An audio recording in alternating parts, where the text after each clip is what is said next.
I've been playing basketball. There's been no really off period, and for me, I feel like that's a really good thing. You just keep the momentum rolling. Good first day. It was hard, but that's what you expect for these practices, and just fun to get out there with all the girls. You might be thinking, how bad could one practice be? Well, when it comes to Christy Sides' recent coaching decisions, it's just the tip of the iceberg. From questionable timeouts to benching Caitlin Clark in crucial moments, Sides is making waves for all the wrong reasons. Here's why basketball fans are up in arms. Now let's look at the practice video that is making so much noise. Though you've undoubtedly seen glimpses of it on social media, the entire video is quite different. We're talking about drills that would give even the most seasoned pros pause. After running suicides until they are nearly unconscious, players dive right into full court press drills. It's hard, unrelenting, and making both fans and experts doubt Coach Sides' judgment. The thing to remember is that this is not a preseason training camp. Since it's late in the season, most teams are concentrating on resting up and perfecting their strategies. The Fever, though, they appear to be getting ready for a basketball boot camp of some sort when they are outside. You may be asking yourself, isn't this just hard coaching? Don't they develop character? Let's dissect it then. In games, these players are already taxing their bodies to the maximum. Professionals, they know how to put in a lot of effort. However, there's a thin line separating pushing yourself to the limit and going too far. And based on what we're witnessing, Coach Sides appears to have gone over that boundary. A supporter put it simply, why is it that a team that is blatantly tired are back on the practice field practicing this hard already? It's a really insightful question that strikes to the core of the problem. Instead of more punishment, these players need time to heal and rest.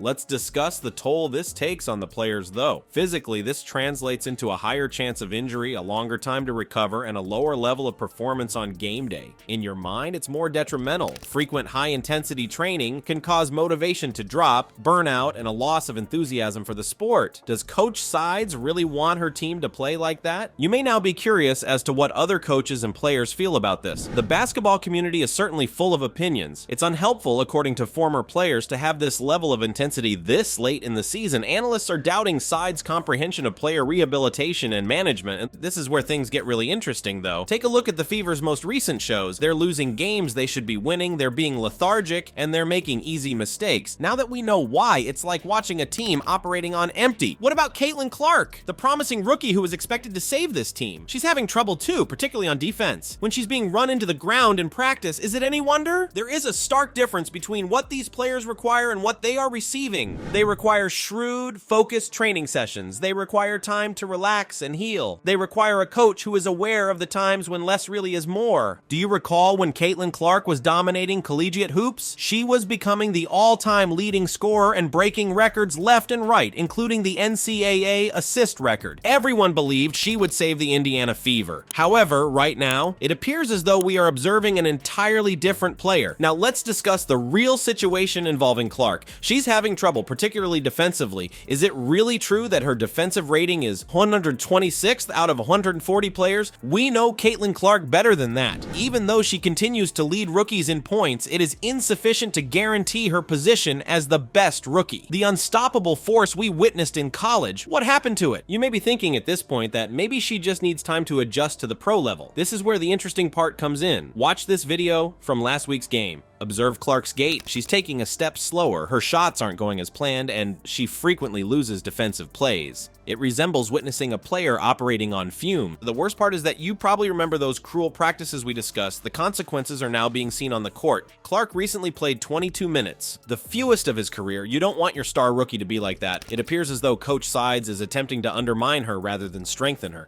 But the physical cost isn't the only one. Now, let's discuss the mental game. Sides criticized Clark for receiving a technical foul during a recent press conference. "We just need to play our game, let them do their job and not put it in their hands," she uttered. Technical errors should be avoided. Give me the technicals, please. Maybe you're thinking, isn't that just tough love at this point? But here's the thing. Is it really the best course of action to publicly criticize a star player who is already having difficulties? As fans begin to make the connections, they are not pleased with what they discover. There's a developing theory that Clark's transition to the professional ranks is actually being hampered by Sides' coaching style. Consider this. this: incessantly taxing practices, criticism from the public, and erratic playing time. Is this really the most effective method for producing a star rookie? Experts on basketball are also contributing. They are contesting sides' strategy for player growth. As one analyst put it, you don't expect a rookie to swim flawlessly when you throw them into the deep end. Give them the resources, self-assurance, and encouragement they need to advance. And it doesn't seem like Clark is receiving that assistance at the moment. However, this is where things become very worrying. Clark and Coach Sides were spotted arguing after a recent game. Although the exact words exchanged are unknown, the body language was very clear. Tension is obviously building, and it's having an impact on Clark's play on the court. Now that we've seen Coach Sides in action during practices, let's examine her in-game tactics in more detail, because some of these in-game choices will shock you even more than the practice footage you may have thought was awful. Do you recall that LA Sparks game? In fact, the Fever was ahead, with Clark putting on a fantastic performance. However, Sides abruptly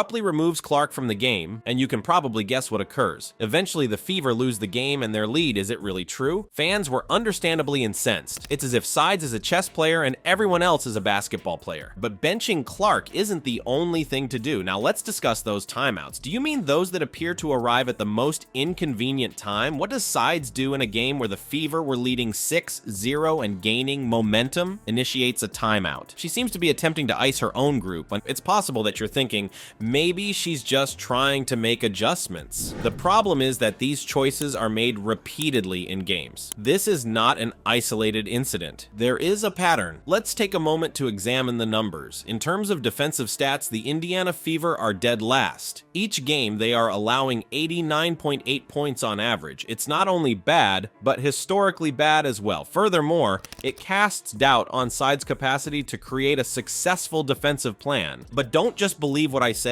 Analysts covering basketball are beginning to voice their opinions, and they're not holding back. It was said by a former coach,